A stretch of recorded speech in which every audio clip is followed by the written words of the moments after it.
এক ব্যক্তি যিনি তার সারা জীবন পেন্সিল তৈরির কাজ করে গেছেন, তিনি নতুন পেন্সিলগুলিকে সরিয়ে রেখেছিলেন তাদেরকে বাক্সে ভরার জন্য। বাক্সে ভরতে ভরতে ব্যক্তিটি সামনে পড়ে থাকা পেন্সিলগুলির দিকে তাকিয়ে কল্পনা করতে লাগলেন যে সেখানকার একটি পেন্সিল জীবিত, সে মানুষে রূপান্তরিত হয়েছে।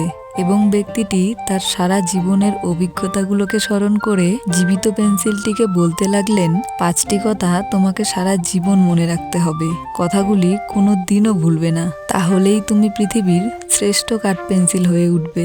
প্রথম কথা যেটা তোমার সব সময় মনে রাখতে হবে সেটা হলো, তোমার কাছে অনেক মহান কাজ করার ক্ষমতা থাকবে, কিন্তু সেটা তখনই সম্ভব যখন তুমি নিজেকে অন্যের হাতে তুলে দিতে জানবে। সময়ে সময়ে তুমি নিজের উপর ব্যথা অনুভব করবে, কিন্তু মনে রেখো, ব্যথা তোমাকে আরো ধারালো করে তুলবে, আরো সেরা করে তুলবে। এটাও মাথায় রেখো যে তুমি সক্ষম হবে তোমার জীবনে করে আসা ভুলগুলোকে সঠিক করতে। তোমার মধ্যে সবচেয়ে গুরুত্বপূর্ণ যে অংশটা, সেটা হলো যা তোমার অন্তরে রয়েছে। তোমাকে যেটার উপর দিয়ে ব্যবহার করা হবে সেখানেই তুমি তোমার ছাপ রেখে যাবে। যাই হয়ে যাক না কেন, তোমাকে লেখা চালিয়ে যেতে হবে।